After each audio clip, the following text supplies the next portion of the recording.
আমার প্রশ্নের উত্তর দাও। তোমার সাহস আছে? কেউ যদি তোমাকে পাথর ছুঁড়ে মারে, পারবে সেই আঘাত সইতে? পারবে তুমি? বিদ্যাসাগর মশাইয়ের প্রশ্নের উত্তর দাও। পারবো, আমি পারবো। না, আমি ওদের কথায় ভেঙে পড়বো না। আমি যে বিদ্যাসাগর মশাইয়ের কাছে প্রতিজ্ঞা করেছি।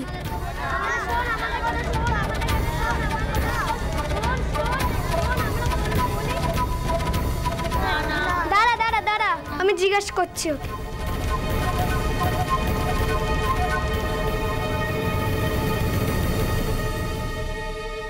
তোমার নাম কি? গৌরাঙ্গ। তোমার পদবী? তোমার বংশ পরিচয় কি? এখানে নানান ছাত্র তোমার বংশের ব্যাপারে নানান কথা কইছে। তুমি সকলের সামনে বলো কোন বংশের বেটা তুমি। কি হলো বলো?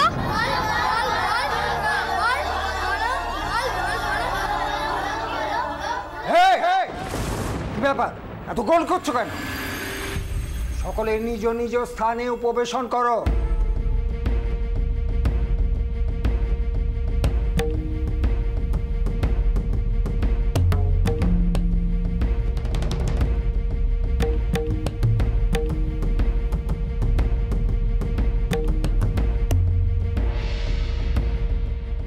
তুমি বুঝি নতুন এসেছো?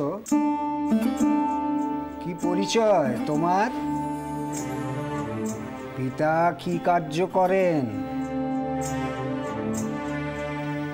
ব্রাহ্মণ তো নও, তবে কি কুলীন কায়স্থ?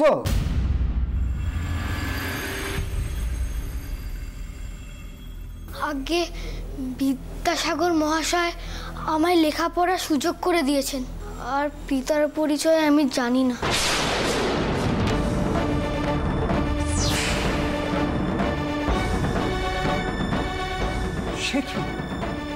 শিব শিব শিব।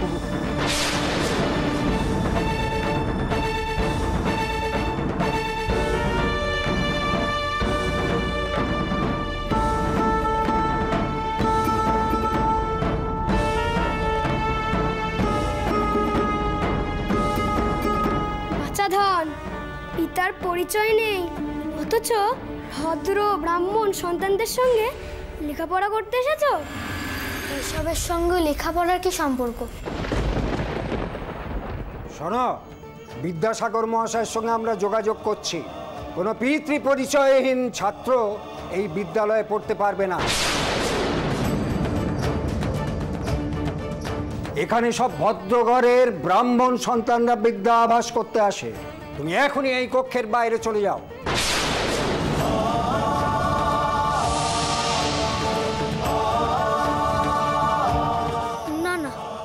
কি করে লড়াই করব? আজ আমার মায়ের জন্য আমার এই হেনস্থা। আমি আমার এই মুখ ভদ্র সমাজকে দেখাবো না।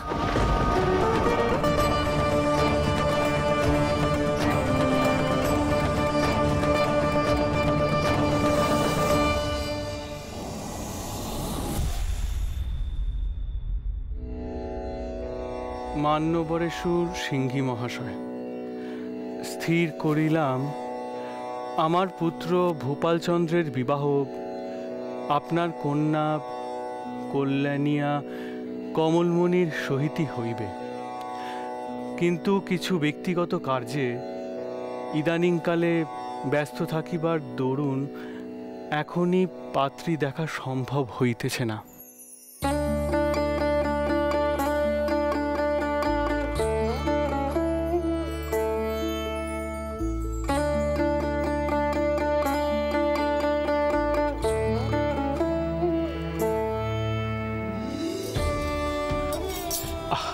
করছো কি? দেখছো না এখানে পত্র লিখছি। তা আপনি লিখুন নে, আমি কি আপনাকে আটকেছি? আপনার আর আপনার বড় বেটার জন্য পুজো দিয়ে এলুম। পেশাদি ফুলখানা তো মাথায় ছোঁয়াতে দেবেন। আবার কিসের পুজো? যাতে আপনার বেটার সুমতি হয়, ও বিয়েতে মত দেয়। এর অর্থ ভূপাল বিয়েতে মত দেয়নি, অথচ আমি সিংহী মশাইকে চিঠি লিখছিলাম, উনি আমার উত্তরের অপেক্ষায় রয়েছেন। ও মা, আপনি একবার আমাকে শুধলেন নে। এই পত্র যদি একবার সিঙ্গি মশাইয়ের কাছে পৌঁছে যেত তখন কি কাণ্ডি বাদ্য আপনি ভাবুন। আপনার বেটা তো কিছুতেই বেতে রাজি হচ্ছে না। কেন রাজি হচ্ছে না কেন? কারণখানা কি? তার বিয়ের বয়স তো পেরিয়ে যাচ্ছে। আপনি সব প্রশ্ন আমাকে কেন করেন কোন তো? আপনার বেটাকেও তো করতে পারেন। আমি ওকে ডেকেছি পেশাদখানা দেব বলে। আয় বাবা।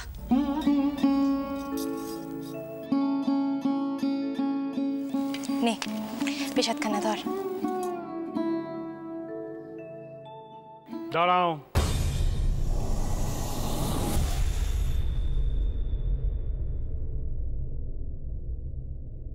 আমার কিছু কথা আছে তোমার সাথে। তোমার মায়ের কাছে শুনলুম তুমি নাকি বিয়ে করতে রাজি নও। তার কারণটা কি জানতে পারি?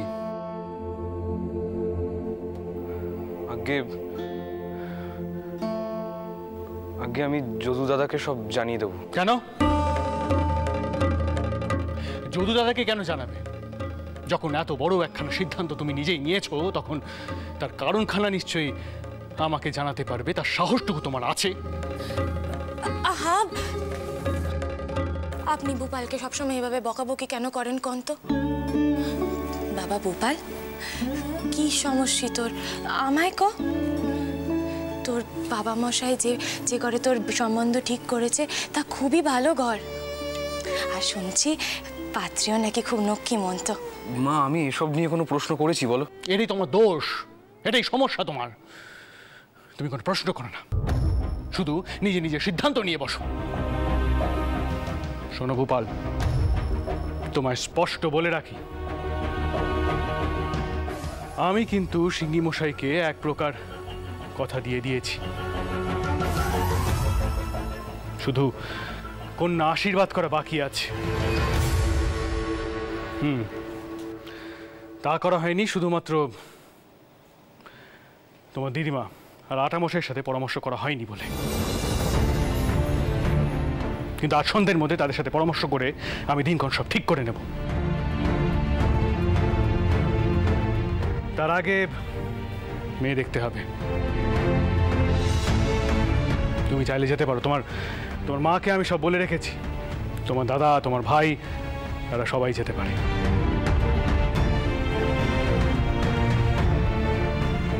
কিন্তু বিয়ে তোমাকে করতেই হবে। আর এখানেই আমার কথা যেন কোনো নড়চড় না হয়, তোমার বেটাকে বলে রেখো। শুধু শুধু বাবা মশাইকে এভাবে রাগিয়ে দিলি তো? মা,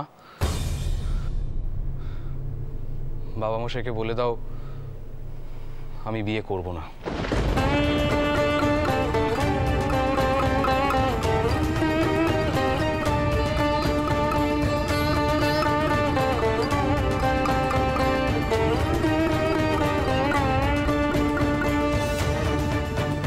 বাবা মশাই আর যা আদেশ করবেন তা আমি অবশ্যই পালন করব, কিন্তু বিয়ে করা আমার পক্ষে সম্ভব নয়। তা তুই বিয়ে করতে কেন রাজি নো সেটা অন্তত আমায় জানা। মা, সব কথা কি তোমায় বলা যায়?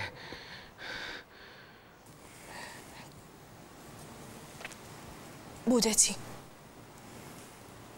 তা আমায় কেন বলা যাবে? আমি তো তোর নিজের মা নই।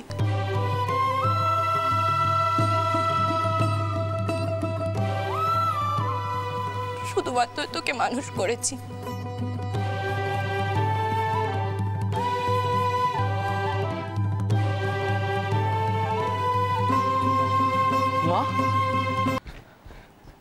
মা, তুমি এসব কি কথা বলছো? মা, আমি জন্ম থেকে তোমাকেই আমার নিজের মা বলে জানি। আজ তুমি এই কথাগুলো কেন বলছো? মা, তুমি এইভাবে চোখের জল ফেলো না, আমার সহ্য হয় না, জানো তো। তবে বল তুই কেন বিয়ে করতে চাইছিস না? বল না আমায়। আমি বলছি তো, আমি যদু দাদা আর বৌঠানকে সব বুঝিয়ে বলবো। তুমি নয় ওদের থেকেই শুনে নিও। দোহাই তোমার, তুমি আর এই নিয়ে কান্নাকাটি করো না। আমি আসছি। ভূপাল ভূপাল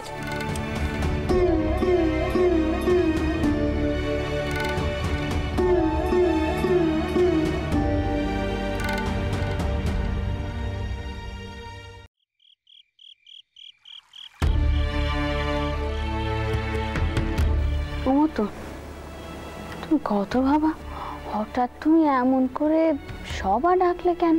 মা, বিদ্যাসাগর মশাইয়ের বাড়ি যাওয়ার সময় ভেবেছিলাম আপনাকে সব বলবো, কিন্তু সুযোগ হলো না।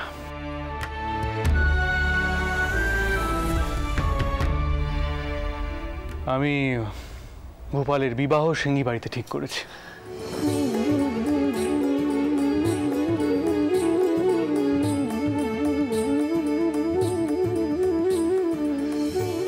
সিঙ্গি মশাইও খুব ধরে বসেছিলেন, আপনাদের সাথে কথা না বলে তো পাকা কথা দিতে পারছিলাম না।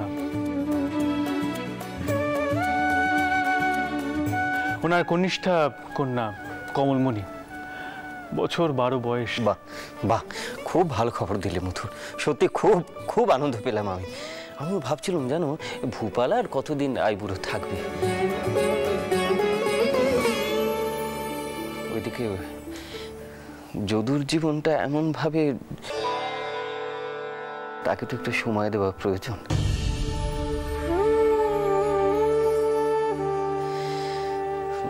যাকে মা, আপনি কি বলেন? ও মা, এই তো খুব ভালো কথা। আর মেয়ে যদি উপযুক্ত হয় তাহলে তো বিয়ের কথা এগোনো যেতেই পারে। আর ভোপালও তো বিয়ের যোগ্য হয়ে উঠেছে, এবার তো বাড়িতে একখানা বউ আনতেই হবে।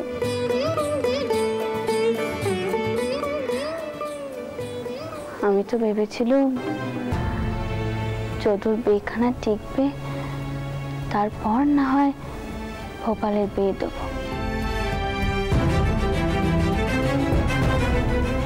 কিন্তু তা তো আর হলো না।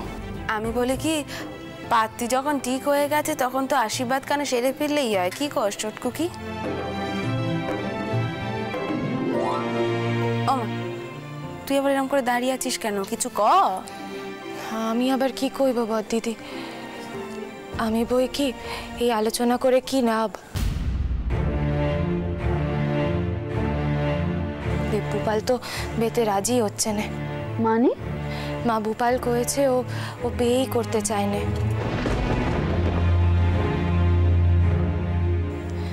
যদু কয়েছিল ও তোমার জামাইয়ের সাথে কথা কইবে, কিন্তু ভূপাল তো ওকেও মানা করে দিয়েছে।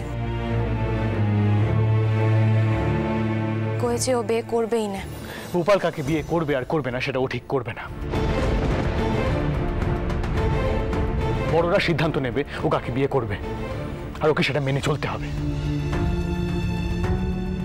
মা, আপনি দিন স্থির করুন, আমি আর আটমশাই যদু আর মহেনকে নিয়ে পাত্রী দেখে আসবো, আর আশীর্বাদের দিনক্ষণ ঠিক করে আসবো। কিন্তু মতুর বাবু, আশীর্বাদের আগে আমাদেরও পাত্রী পছন্দ হলো কিনে সেটার একবার দেখতে হবে। কিন্তু সে তো দেখবেন বদ্দিদি, আপনারা গিয়ে পাত্রী দেখে আসবেন। তবে বিয়ে ওই বাড়িতেই হবে, আমি কথা দিয়ে এসেছি। আর তোর জায়গায় পাত্রী দেখা মোটেই ভালো নয়। আচ্ছা মধুর, একটা ইচ্ছে অনিচ্ছে বলে তো বিষয় রয়েছে, এটা তো তোমার জেদাজিদের প্রশ্ন। জেদাজিদি প্রশ্ন নয় আটামশাই। ভূপাল তো ঠিক করে বলতেও পারছে না ও কেন বিয়ে করতে চায় না, স্পষ্ট বলুক। সেটা তো পারছে না, তাহলে ওর কথা এত গুরুত্ব কেন দেওয়া হচ্ছে?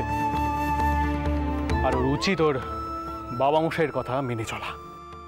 মতুর, এখন যদি তোমার বাবা মশাই এখানে থাকতেন তাহলে কিন্তু উচিত জবাব দিতেন। তুমিও তো বিআই মশাইয়ের কথা খুব একটা মানতেনি, তাই না? হ্যাঁ, এটা ঠিক যে আমি সবসময় আমার বাবা মশাইয়ের কথা মেনে চলতে পারিনি, তা করিনি সত্যি। কিন্তু আমি যুক্তি দিয়ে কথা বলতে পেরেছি মা। ভূপাল পারছি সেটা করতে। ছেলে মানুষ ভাবছে বিয়ে করলে বিপদে পড়বে, ও তো কোনো কালই মনস্থির করতে পারে না। এখনো তাই হচ্ছে, দেখে নেবেন মা। মা, তুমি ওনাকে একটু বোঝাও। ছেলে বড় হয়েছে, এভাবে ওর মতের বিরুদ্ধে গিয়ে কি বিয়ে দেওয়া যায়? বড় জামাই দাদা, আপনি ওনাকে একটু বোঝান। আমি কি বোঝাবো বলো তো মথুরকে? মথুরকে কে কি বোঝাবে তুমি আমাকে বলো? ওর যেটা ইচ্ছে ও সেটা করেই ছাড়বে। না না মথুর, তোমার কিন্তু আরেকটি বার ভালো করে ভেবেচিন্তে। দিদিমা, তোমার সাথে একজন দেখা করতে এসছে। পালকিটা তো দেখে মনে হলো গায়িকা ময়না সুন্দরী। রানীমা, ক্ষমা করবেন রানীমা, খবর না দিয়ে এইভাবে অন্ধরে ঢুকে এলুম, কিন্তু আমার কাছে যে আর কোনো উপায় ছিল না।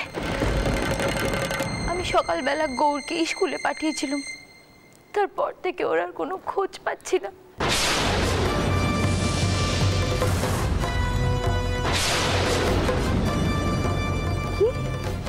আমি তো আপনার কথাই ওই স্কুলে পাঠিয়েছিলাম গৌরকে। আপনি দয়া করে আমার গৌরের খবর এনে দিন। গৌরাঙ্গকে সকাল থেকে খুঁজে পাওয়া যাচ্ছে না, আর তুমি এখন আমাদেরকে কপর দিতে এসেছো।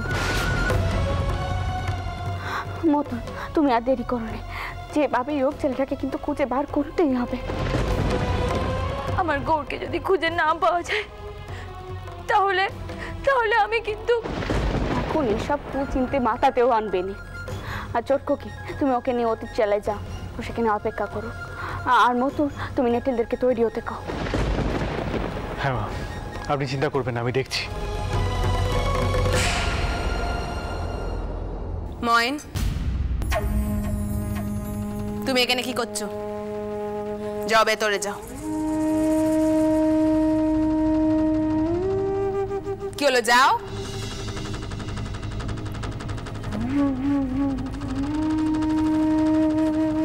আপনি আসুন আমার সাথে। দেখুন, আপনি এভাবে চিন্তা করবেন না, মা তো কপর নিচ্ছে। আসুন।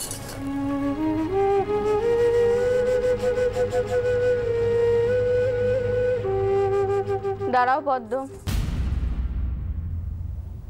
আমি জানি পদ্ম, তুমি আমার এই কাজকে কখনোই সমর্থন করবে না, কিন্তু ওই ছেলেটার দায়িত্ব তো আমিই নিয়েছি। তাই ওকে ওর মায়ের কাছে ফিরিয়ে দেওয়ার দায়িত্বটাও আমার। আর আমার দায়িত্ব তো আমাকেই পালন করতে হবে।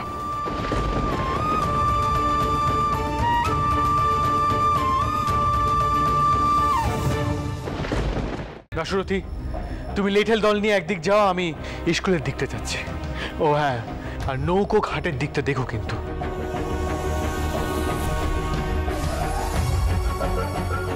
মতুর, হ্যাঁ মা। মতুর, তুমি খবর নাও স্কুলে ঠিক কি ঘটেছিল, আর ঈশ্বরের থেকে খবর নাও যে স্কুলের কর্মকর্তা কারা, কেমন? হ্যাঁ মা, আপনি চিন্তা করবেন না, আপনি এখন অন্দরে গিয়ে বিশ্রাম নিন মা। আর ইতিমধ্যে আমি যদুকে পাঠিয়েছি ঈশ্বরচন্দ্র বিদ্যাসাগর মহাশয়ের সাথে কথা বলতে, ওই কর্মকর্তারা কারা ছিল তাদের খোঁজ খবর করতে। বেশ বাবা, বেশ। তা ভোপাল কোথায় মতুর? তাকেও তো তুমি সঙ্গে করে নিয়ে যেতে পারো। তাকে আবার কেন মা? সে আবার এর মধ্যে কার সাথে তর্ক ঝগড়া করে বসবে, তখন আবার। তা তুমি করোনি? তুমিও তো করো, তাহলে ওকে এখন দোষ দিচ্ছ কেন? আমি যখন বলছি ভোপাল যাবে, তখন ভোপাল তোমার সাথেই যাবে, আর কোনো কথা নয় মতুর।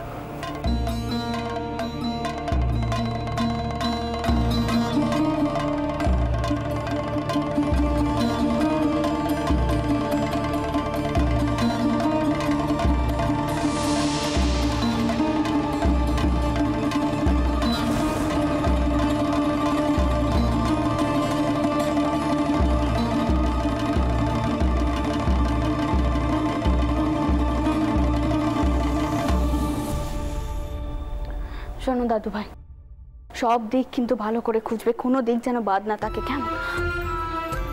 আর তোমার বাবা মশাইয়ের একটুখানি খেয়াল রাখবে, কেমন? তার শরীরে কিন্তু আগের মতো আর ক্যাম্পটা নেই, শরীর ভেঙেছে, তবু তো সে কথা মানবে। হ্যাঁ দিদিমা, আমি গৌরাঙ্গকে খুঁজে নিয়ে আসবো, তুমি ভেবো না। যাও বাবা, সাবধানে যাও। সব জায়গা ভালো করে দেখবে, কেমন?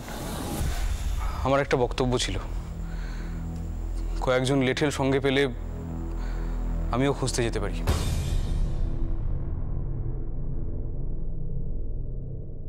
দাশরথী, 5 জন লেঠেলকে বলো ভোপাল বাবুর সাথে যেতে।